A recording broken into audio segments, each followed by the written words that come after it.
기독교인을 위한 논리와 비판적 사고 특강 시작하도록 하겠습니다. 비판적 사고란 건전한 추론 및 논증과 그 검증을 할 수 있는 판단 능력입니다. 정확히 얘기하면요.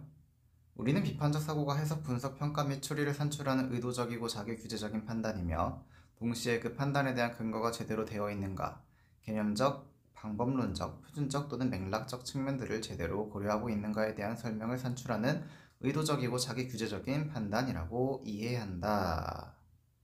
이렇게 길게 얘기할 수 있지만 건전한 추론 및 논증과 검증을 할 수 있는 판단 능력이다. 이렇게 제가 압축을 좀 해봤습니다. 건전하다라고 하는 게 뭐냐면요. 건전함은 영역 추리에서 전제가 모두 참여라고 가정할 때 그 구조상 참여인 결론이 도출된다면 타당하다라고 하거든요. 그리고 이때 전제의 명제가 모두 참이면 그때 건전하다라고 합니다. 알겠죠? 타당하다의 의미가 평소 일상에서 쓰는 것과 논리학에서 쓰는 것은 조금 다른데 건전하다라고 하는 표현이 정확합니다. 추론이 뭐냐면 주어진 전제로부터 참인 결론을 산출하는 것입니다. 그리고 논증은 주장, 즉 결론을 입증하기 위해서 근거를 제시하는 것입니다. 타당하고 참인 전제나 결론을 강화하는 근거가 됩니다. 그러니까 참인 전제나 증거가 근거가 되는 것입니다. 연역에 있어서 추론과 논증은 본질적으로 같아요. 다만 그 사용에 있어서 추론은 결론의 도출을, 논증은 전제의 구성에 방점을 둡니다. 연역이라고 하는 건 어떤 명제로부터 추론 규칙에 따라 결론을 이끌어냄이라는 뜻입니다. 어떤 명제가 참일 때 반드시 참인 명제를 도출하는 것을 연역추리라고 하고요. 우리가 잘 아는 전건 긍정, 후건 부정, 3단 논법이 대표적입니다. 전건 긍정은 이런 거예요. A면 B다라는 명제가 있고 A가 참이다 라고 했을 때 그러면은 B가 참이다 라고 하는 게 도출된다는 거죠. 쉽게 말하면 사람이면 동물이다. 사람이다. 그럼 동물이다. 이렇게 추론할 수 있다는 겁니다. 자, 후건 부정은 이런 거예요. 자, 사람이면 동물이다. 근데 동물이 아니다. 따라서 사람이 아니다. 이런 게 후건 부정입니다. 자, 3단 논법은 유명하죠? 소크라테스는 사람이다. 사람이면 죽는다. 소크라테스는 죽는다. 이런 게 3단 논법입니다. 자, 연역은 결론이 100% 참임을 보장하지만 잠재적으로 알고 있던 것을 알아차리게 할 뿐이지 새로운 지식을 산출하지는 않습니다. 자, 이거 한번 볼까요? 이 여자아이가 얘기를 하죠. 자발적 안락사라고 할지라도 결국 인간을 죽이는 것이므로 옳지 않아. 너의 주장을 3단 논법으로 정리하면 칠판의 내용과 같겠군. 대전제, 소전제, 결론. 이게 대전제, 소전제, 결론이거든요. 자, 인간을 죽이는 것은 옳지 않다라고 했을 때 기억이 있어요. 따라서 자발적 안락사는 옳지 않다. 그럼 이 기억이 들어갈 건 뭘까요? 이거는 인간을 죽이는 것이 옳지 않다라고 했는데 자발적 안락사가 옳지 않다라고 하려면 자발적 안락사는 인간을 죽이는 것이다. 가 소전제가 되겠죠. 그러면 인간을 죽이는 것이 옳지 않으니까 자발적 안락사는 옳지 않다가 되는 것입니다. 자, 명제는 참과 거짓을 판단할 수 있는 문장이에요. 수학교육에서와 달리 백두산은 높다 이런 문장도 명제입니다. 높다의 정의를 필요로 할 뿐이죠. 이를테면 해발 1000m 이상을 높다고 하자 이렇게 할 수가 있겠죠. 자, 비연역 추리. 연역이 아닌 모든 추측을 비연역 추리라고 합니다. 이때는 개연적인 확실성만을 가집니다. 특수사실로부터 일반 명제를 유도하는 귀납 추리. 두 개의 사물이 여러 면에서 비슷하다는 것을 근거로 다른 속성도 유사할 것이라고 추론한 유비 추리. 현상과 특히 그 원인을 설명하는 가설을 제안하는 가설 추리가 있습니다. 가설 추리는 원인을 설명하는 가설을 제안하는 겁니다. 원인이 뭘까? 이렇게 찾아본다는 거죠. 자, 입증이라는 개념이 있습니다. 학문 분야에서 주장의 참여 가능성을 올리면 입증, 강화라고 합니다. 반대로 가능성을 내리면 반입증, 약화라고 하죠. 증명하고 구별하여 사용합니다. 이게 자연과학에서의 그 가설 검증 단계거든요. 뭔가 관찰을 했어요. 근데 뭔가 이상해. 뭔가 원인이 있어야 될 것 같아. 원인이 뭘까 생각을 하는 게 문제인식이고 이게 원인이겠다 하고 가설 설정을 합니다. 탐구 설계를 해서 탐구 수행을 해서 실험을 한다는 거죠. 내지는 뭐 조사를 한다던가. 그럼 나온 걸 가지고 자료 해석을 하는 거고, 그러면 내 가설이 맞았는지 안 맞았는지 그 가능성이 올라가는지 내려가는지 판단할 수 있겠죠. 그래서 가설이 타당하지 않으면 새로운 가설을 세워서 새로운 원인을 찾고, 근데 타당한 가설이 딱 사라졌다 그러면 이제 결론을 도출하는 겁니다. 자, 이런 게 강화 약화인데 이게 어디서 사용되느냐 한번 예시를 보도록 하시죠. 제가 이건 피셋이 아니라 리트에서 그런 가설 추론을 하는 사례를 위해서 제가 기출문제를 하나 가지고 왔습니다. 같이 읽어보도록 하시죠.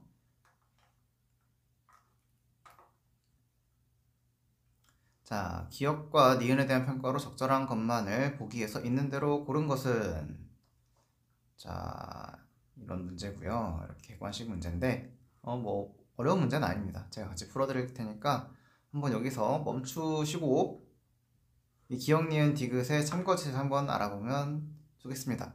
자, 지금부터 3초. 하나, 둘, 셋. 네, 이제 제가 같이 읽으면서 해설을 하도록 하겠습니다. 서인도양의 세이실 제도에는 코랑이 카멜레온이라는 토착종이 살고 있습니다. 그런데 세이실 제도는 아프리카 남동쪽의 큰 섬인 마다가스카르로부터 북동쪽으로 약 1100km, 인도로부터는 서쪽으로 약 2800km 떨어진 외딴 곳이죠. 날지도 못하고 수영도 능숙하지 않은 이 작은 동물이 어떻게 이곳에 살게 되었을까? 원인을 찾는 거죠. 이에 대해 다음에 두 설명이 제시되었다. 이제 가설을 제시하는 겁니다. 이것이 원인일 것이다. 추측을 하는 거죠. 하나는 호랑이 카멜레온의 조상은 원래 장소에 계속 살고 있었으나 대륙의 분리 및 이동으로 인해 외딴 섬들에 살게 되었다는 것입니다. 세이실 제도는 원래 아프리카, 인도, 마다가스카르 등과 함께 곤드와나 초대륙의 일부였으나 인도, 마다가스카르와 아프리카가 분리되고 이후 인도와 마다가스카르가 분리된 다음 최종적으로 인도와 세이실 제도가 분리되어 지금에 이르렀다. 위 설명에 따르면 호랑이 카멜레온의 조상은 세이실 제도가 다른 지역과 분리된 후 독립적으로 진화했다라고 합니다. 자, 이게 무슨 말이냐면요. 자, 여기 마다가스카르가 있어요. 여기 이제 마다가스카르라고 합시다. 아프리카부터 그래야 되네요. 다시. 여기를 아프리카라고 하죠. 여기를 아프리카라고 합니다. 근데 이 아프리카에서 마다가스카르가 이 정도 있거든요. 여기가 마다가스카르라는 거죠. 근데 세이실 제도는, 인도는 여기 있어요. 인도가 여기 있어요. 인도. 그리고 세이실 제도가 여기 있어요. 세이실 제도가 여기 있어. 자, 이렇게 있습니다. 세이실 제도가 물론 마다가스카르보다는 훨씬 작아요. 그냥 이렇게 그려놓은 거니까 구별하기 쉽게 이해해 주시기 바랍니다. 자, 근데 이 가설에 따르면요, 갈라진 순서가 어떻게 되냐? 순서가, 자, 원래 아프리카, 인도, 마다가스카르와 세이실 제도는 한 대륙이었다는 거죠. 근데 갈라질 때 인도, 마다가스카르하고 아프리카가 분리가 됐어요. 자, 여기가 이렇게 분리가 돼요. 그죠? 너무 길다. 자, 이렇게 첫 번째로 얘가 나누어집니다. 자, 그 다음에 인도와 마다가스카르가 분리가 됐어요. 그다음 최종적으로 인도와 세이실 제도가 분리가 됐어요. 그러면은 인도하고 세이실 제도가 제일 마지막에 분리가 된 거죠. 자, 그러면은 여기다가 2번을 긋고 세이실 제도와 인도가 갈라진 게 마지막이니까 3번을 그어요. 자, 이런 순서로 갈라졌다라고 하는 겁니다. 자, 그럼 이걸 가지고서 문제를 잠깐 풀어볼게요. 자, 기억 보기는 이 기억만 해당하는 거기 때문에 이게 바로 내려가도 됩니다. 해설할 때는. 자, 해저 화산의 부문화로 형성된 후 대륙과 연결된 적이 없는 외딴 섬인 코모로 제도에만 서식하는 카멜레온 종이 있다는 사실은 기억을 강화하는가? 이게 강화를 하는가? 강화를 하려면은 같은 사례, 같은 부합하는 사례여야 되는 거잖아요. 근데 이 사례는 뭐예요? 대륙이 원래 하나였다가 갈라진 거죠. 그러니까 원래 자리에서 살았는데도 이게 나중에 갈라지게 되었다라고 하는 건데, 원래 있었으니까 얘가 여기 살고 있는 게 당연하다라고 하는 건데, 화산 분화로 형성이 됐다면 그러면은 이때 당시에는 아무런 생물로 살지 않았겠죠. 근데 대륙과 연결된 적도 없어요. 그러면은 이 카멜레온 종은 원래 위치에서 살고 있을 수가 없죠. 어디론가부터 온 겁니다. 그러니까 기억하고는 전혀 상관이 없어요. 그래서 강화하지 못하는 겁니다. 참이 아니다 라고 이렇게 하면 되고요. 자, 그러면은 이제 니은을 하기 위해서 이제 이어서 읽어보도록 하겠습니다.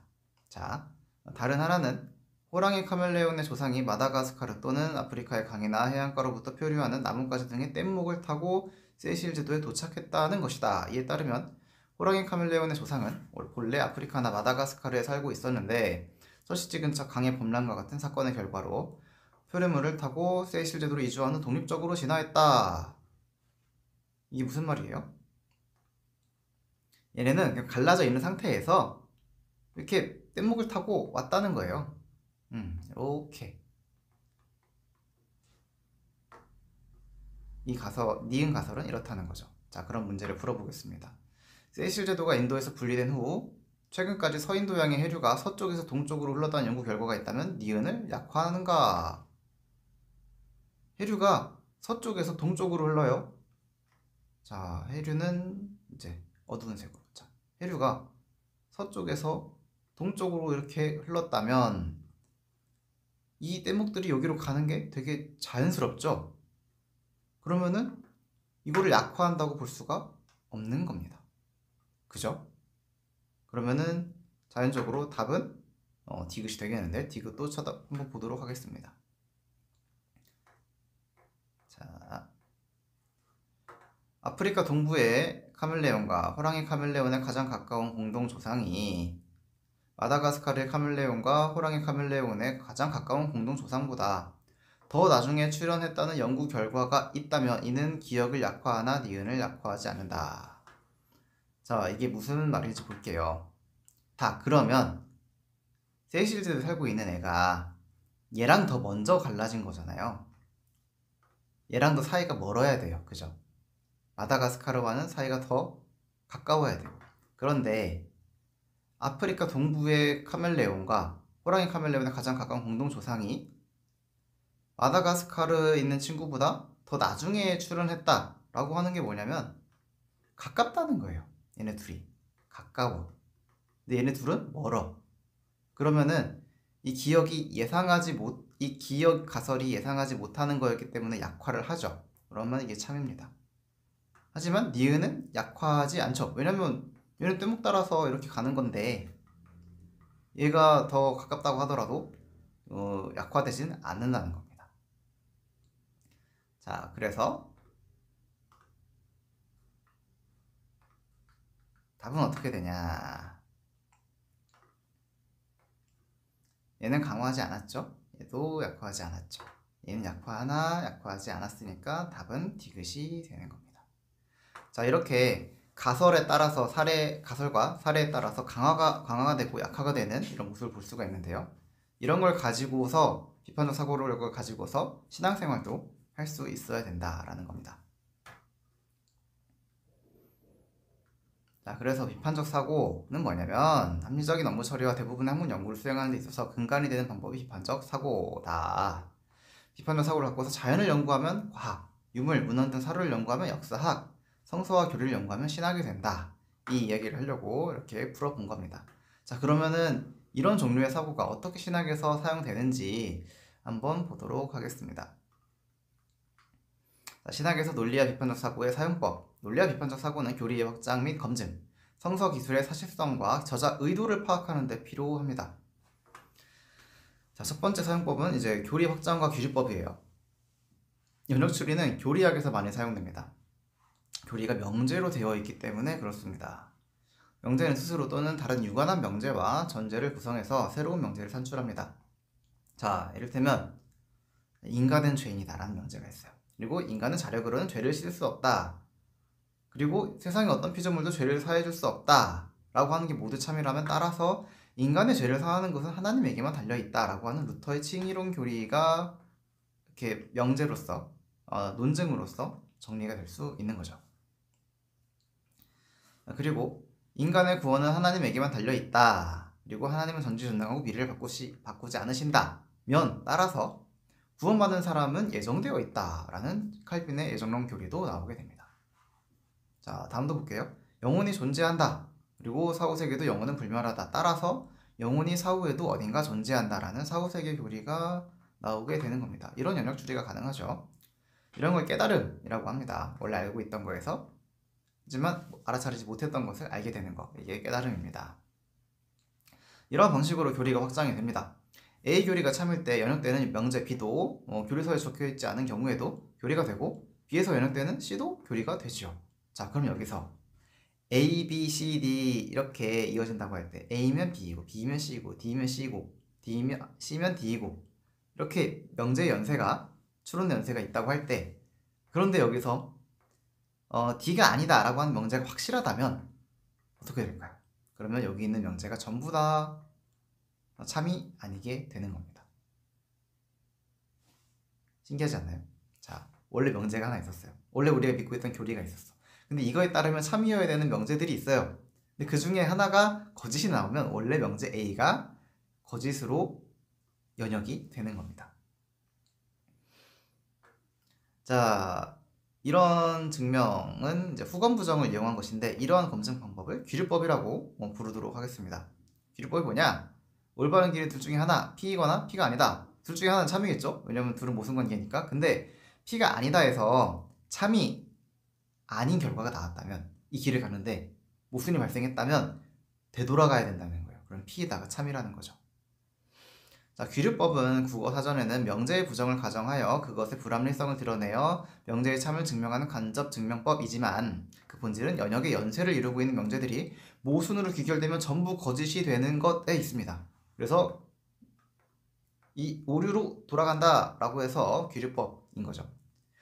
즉 귀류법의 1차적 쓸모는 명제가 거짓임을 증명하는 것이고 간접 증명은 그 응용입니다. 자, 예를 보겠습니다. 신은 전능하다라는 명제가 있다고 할 때 신은 네모나 원을 만들 수 있다. 그러니까 참이겠죠? 전능하니까 어떤 행위도 할 수 있죠. 그런데 이 논증이 있는데 네모나 원을 만드는 것은 불가능하다라는 명제가 참이라면 A는 거짓으로 증명이 됩니다.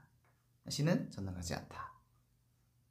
네모나 원을 만들 수가 없다면 자, 그러면 이제 교리를 수정하는 거죠.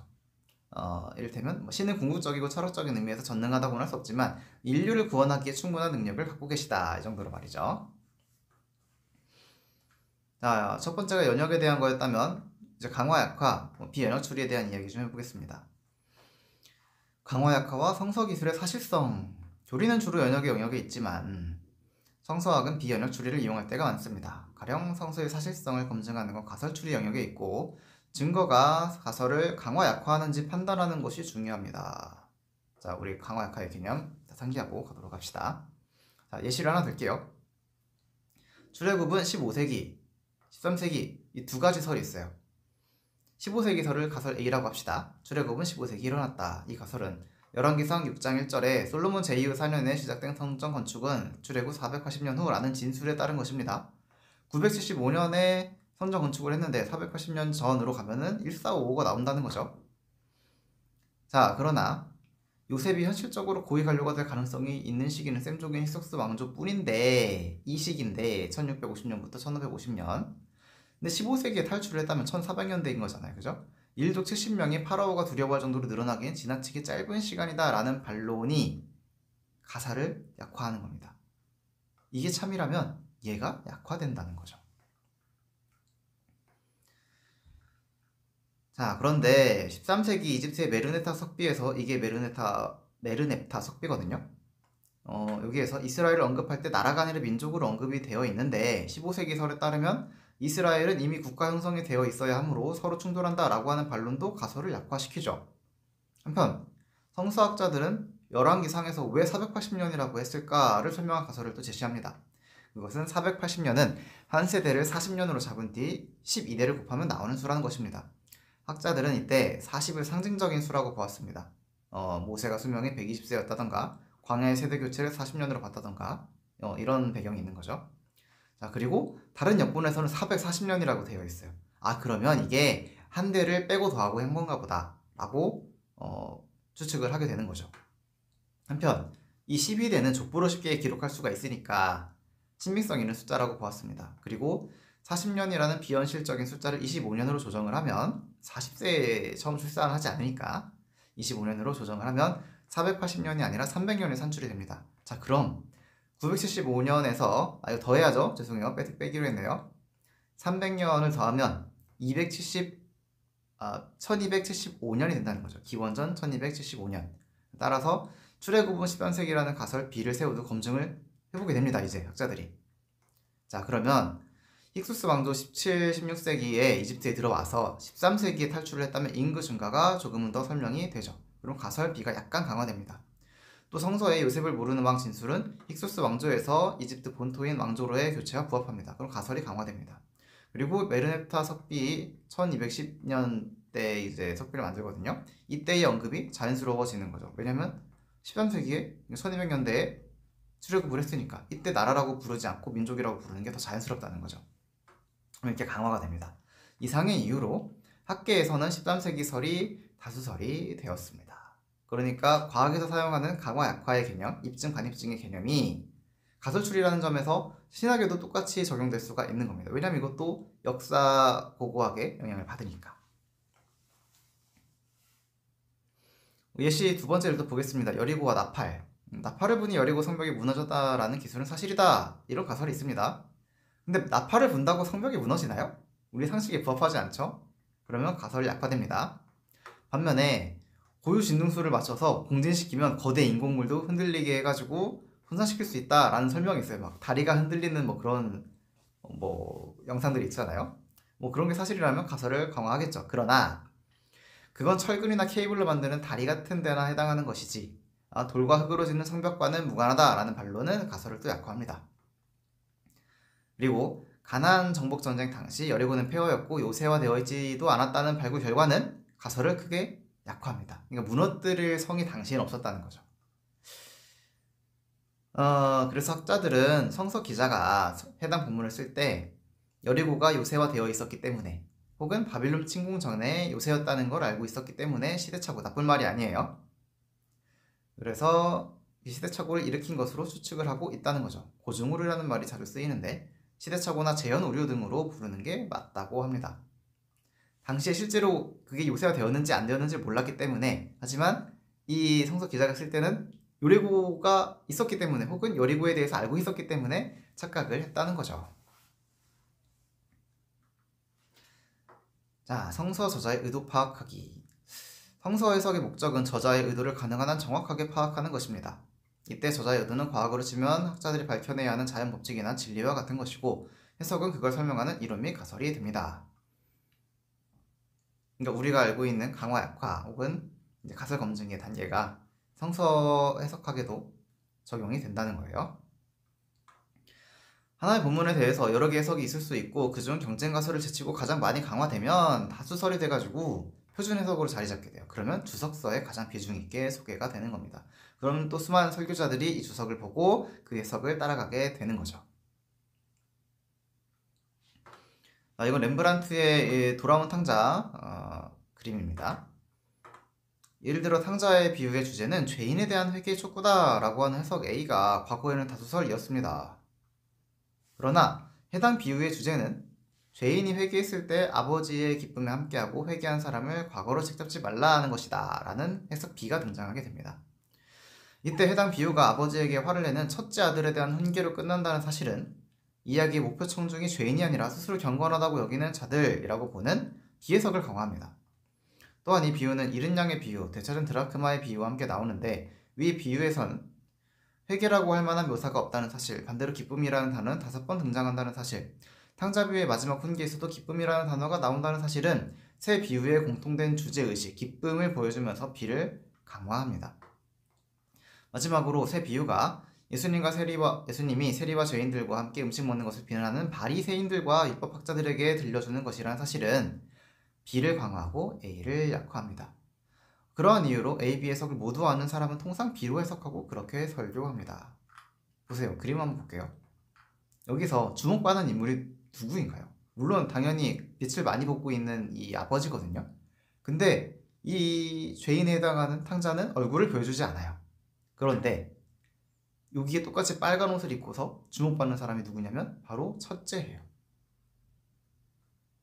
이 사람이 바로 이 본문에서 가장 신경 쓰고 그리고 이 이야기를 듣고 있는 예상 청중이라는 거예요.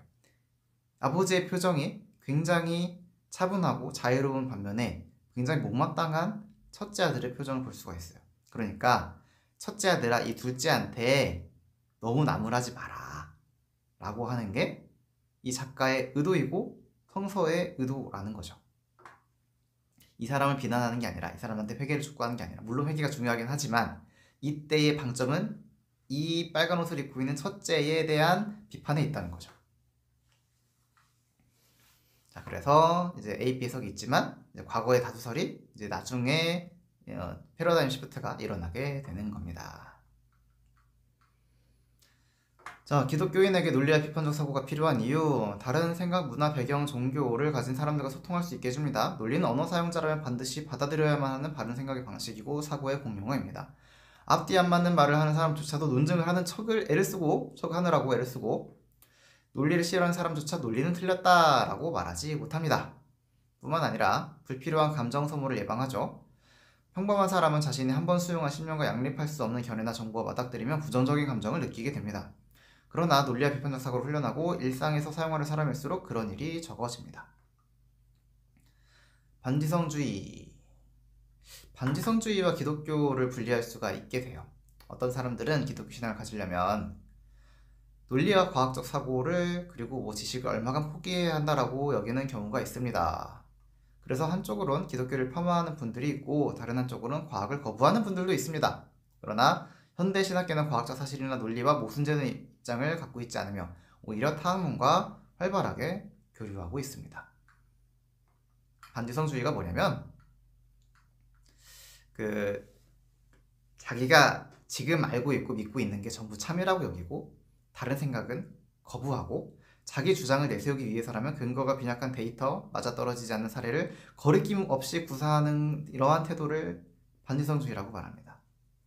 기독교인은 반지성주의자가 아니고 반지성주의자는 기독교인이 될 수 없어요. 왜냐하면 진리를 추구하기 때문에 내가 진리다 이러면 안 돼요. 우리는 진리를 추구한다. 내가 진리가 아니라면 나는 진리에게 고개를 숙이겠다라고 하는 게 기독교인의 건전한 태도입니다. 아인슈타인과 르메트르 사진입니다. 르메트르가 누구냐면 빅뱅 이론을 창시한 학자예요. 근데 신부님이죠. 물론 반지성적 기독교인도 많고 그런 사람들이 주류인 교회 교단도 있죠. 그런 교단도 있죠. 네. 그런 것을 분별하고 피할 수 있게 해주는 것이 바로 논리와 비판적 사고입니다. 마지막으로 교회의 지혜로운 의사결정과 하나님 나라 운동의 효율적인 실천에 필수적이기 때문에 필요합니다. 위 그림은 갈릴레이가 종교재판을 받는 장면입니다. 여기는 이제 지성주의를 대표하고 있고 반지성주의를 대표하고 있는 거죠.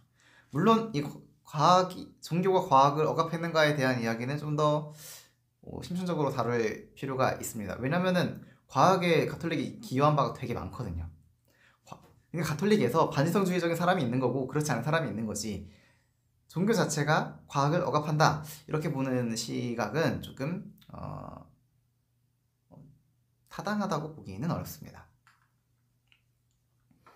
자, 계속해서 마지막으로 교회의 지혜로운 의사결정과 하나님 나라 운동의 효율적인 실천은 필수적이기 때문에 논리와 비판적 사고가 필요합니다.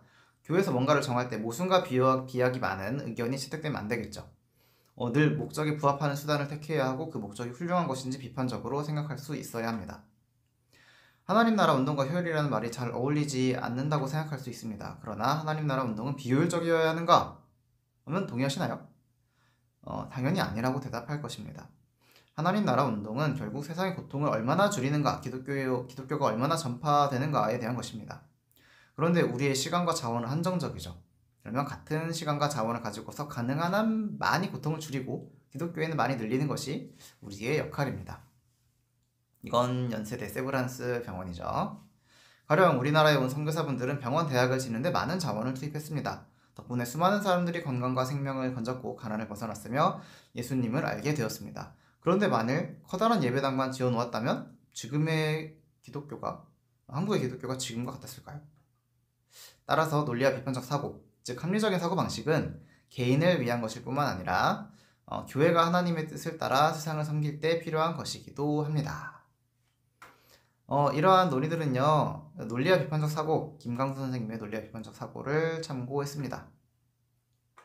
그리고 우리 기독교 장로회가 가지고 있는 과학에 대한 어떤 개방성, 그리고 어떤 학제 간의 연구, 이런 것을 좀 알려드리고자 몇 개 기사 링크를 걸어뒀거든요. 티스토리 블로그에 오셔가지고 링크 타고 한번 읽어보면 좋다고 생각합니다. 종교과학이라는 종교과학 센터가 있어요. 한신대에는. 다른 신학교에 그런 게 없지만 우리 학교에는 있습니다. 그래서 뭐 서울대라던가 카이스트라던가 이런 데랑 활발하게 연구를 진행하고 있는 걸로 알고 있습니다.